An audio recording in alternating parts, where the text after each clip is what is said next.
नमस्कार दोस्तों, आप सबका स्वागत है आपके अपने चैनल गवर्नमेंट एग्जाम स्टडी में। दोस्तों हम लोग यहाँ पर यूपी ट्रिपल एससी पेट में जो आपके हिंदी के प्रश्न 5 अंकों के आने वाले हैं उनके लिए यहाँ पर बूस्टर डोज में पढ़ने जा रहे हैं। तो फटाफट से आप लोग क्वेश्चंस के आंसर देते चलिएगा और लास्ट में कमेंट सेक्शन में जरूर बताइएगा कि आपके कितने मार्क्स आए।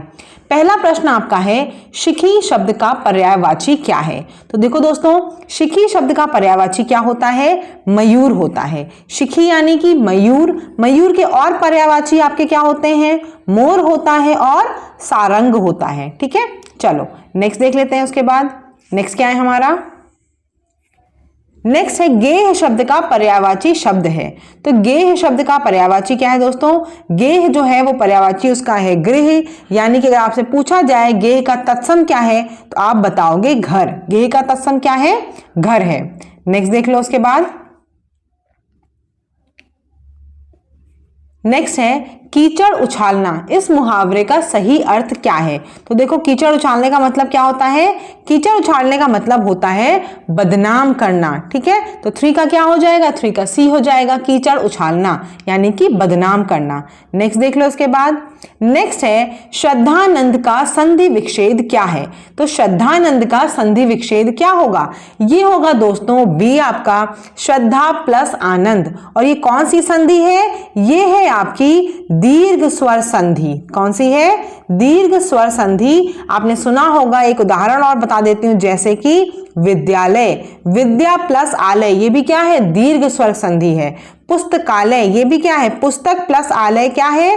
पुस्तकालय, ये भी दीर्घ स्वर संधि, यानी कि जहां पे बड़ा आ, बड़ी ई, बड़ा ऊ ये सब आ जाए वो क्या हो जाता है आपका? वो आपका दीर्घ स्वर संधि हो जाता है। जैसे कि विद्यार्थी, बड़ी ई की मात्रा आ रही, तो ये भी क्या है आपका? ये भी आपका दीर्घ संधि है। गिरीश, ये सब क्या है? आपके दीर्घ संधि है। चलो आगे देख लेते हैं। नेक्स्ट हमारा है लंगोट का तत्सम शब्द क्या है? तो लंगोट का तत्सम शब्द क्या है? बिल्कुल सही, लिंगपट। ये क्या है आपका? लंगोट का तत्सम शब्द है। नेक्स्ट देख लो। इसके बाद क्या है? 6 हमारा इलायची बांटना। इलायची बांटना मुहावरे का अर्थ क्या है? तो इलायची बांटना का मतलब होता है दोस्तों, क्या होता है बताओ? बिल्कुल सही, इसका होता है दावत देना। 6 का क्या हो जाएगा? 6 का बी हो जाएगा, इलायची बांटना यानी कि दावत देना। नेक्स्ट देख लो। उसके बाद 7th क्या है? जो पसीने से उत्पन्न हो, उसके लिए एक वाक्यांश बताना है। तो देखो, जो पसीने से उत्पन्न होता है क्या होता है? कमेंट सेक्शन में बताना, मैं आंसर तो बताऊंगी, साथ ही ये बताना कितने सही हो रहे हैं। यहां पे देख लो, स्वयंभू। स्वयंभू का मतलब क्या होता है? भूमि से जो स्वयं उत्पन्न हो, भूमि से स्वयं उत्पन्न, उसे क्या बोलते हैं हम? स्वयंभू। ठीक है। जरायुज, जरायुज किसको बोलते हैं? जो सीधे शिशु को जन्म देते हैं, यानी कि अंडे से नहीं, जो सीधे क्या करते हैं? शिशु को जन्म देते हैं। जैसे गाय, बिल्ली, कुत्ता, ये सब क्या है आपका? सीधे जन्म देते हैं किसको? बच्चों को। अंडज, जो अंडे से निकला हो, जैसे कि पक्षी, चिड़िया, ये सब क्या है? अंडे से निकलती है, तो अंडे से निकलने वाला अंडज। जरायुज यानी कि जो सीधे शिशु को जन्म देता हो, जैसे कि आपके कुत्ता, गाय, बिल्ली। और स्वयंभू, जो भूमि से स्वयं उत्पन्न हुआ हो। और पसीने से जो उत्पन्न हो उसे क्या बोलते हैं? स्वेदज। 7 का क्या हो जाएगा? 7 का आपका सी हो जाएगा। नेक्स्ट देख लो, लंबोदर किस समास का उदाहरण है? तो लंबोदर किसका है? देखो, लंबोदर का मतलब क्या हुआ दोस्तों?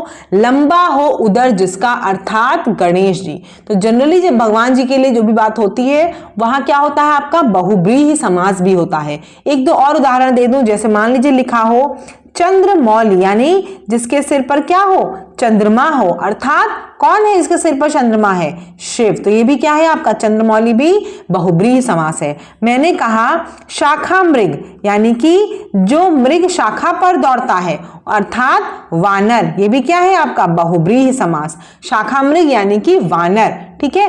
और बता दूं कि हो गया चक्रपाणी, यानी कि जिसके हाथ में क्या है? चक्र है, अर्थात विष्णु जी। तो ये सब क्या है? सब आपके बहुब्रीहि समास के उदाहरण हैं। आगे देख लो। नेक्स्ट हमारा क्या है?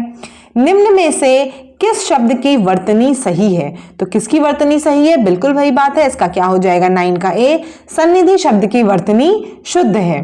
नेक्स्ट देख लो। ऐसे ही प्रश्न आपके एग्जाम में आने वाले हैं यूपी ट्रिपल एससी पेट में, और कुछ नहीं आएगा।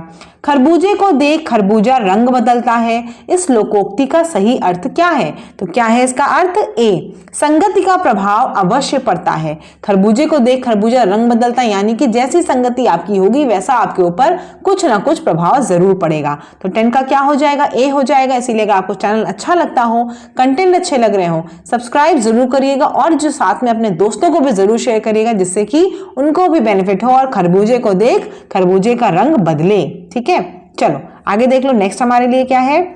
वह कन्या जिसके साथ विवाह का वचन दिया गया है, तो क्या बोलते हैं उसे? वाग्दत्ता। क्या बोलते हैं? वाग्दत्ता। नेक्स्ट देख लो फिर क्या है? वर्तनी की दृष्टि से शुद्ध शब्द कौन सा है? तो बताओ इसमें से नरक को कैसे लिखा जाता है? बताना, जिसको पता होगा बिल्कुल सही। कैसे लिखेंगे? 12 का ए हो जाएगा। क्या है? नरक को कैसे लिखते हैं? नरका, ऐसे लिखते हैं नरक। आगे देख लो। नेक्स्ट हमारा क्या है? निम्नलिखित में से कौन सा शब्द स्त्रीलिंग में प्रयुक्त होता है? तो कौन सा शब्द इसमें से स्त्रीलिंग में प्रयुक्त होगा? बिल्कुल सही, इसका ए हो जाएगा ऋतु। ऋतु जो है वो क्या होगा? स्त्रीलिंग शब्द में प्रयुक्त होगा। नेक्स्ट देख लो। जल, प्राण, पुत्र, ये शब्द किसके अनेकार्थी हैं? तो ये सब किसके अनेकार्थी हैं? बताओ क्या होगा? 14 का बिल्कुल सही, जीवन के। जीवन का क्या होता है? जल भी होता है, प्राण भी होता है, पुत्र भी होता है। सबका अनेकार्थी क्या है? जीवन है। बहुत बढ़िया। आगे देख लो। नेक्स्ट और आज का आखिरी क्वेश्चन है आपका, मेरी जेब में 10 रुपए हैं, वाक्य में प्रयुक्त काल कौन सा है? तो मेरी जेब में 10 रुपए हैं यानी कि पूर्ण वर्तमान काल। अभी इस समय की बात मैं कर रही हूं कि मेरे जेब में 10 रुपए हैं, तो वो क्या है? पूर्ण वर्तमान काल है। संदिग्ध वर्तमान काल कब होता है? जब हम कोई बात ऐसी कहते कि मेरे जेब में इतने, मतलब वो तो खैर भूतकाल हो जाएगा।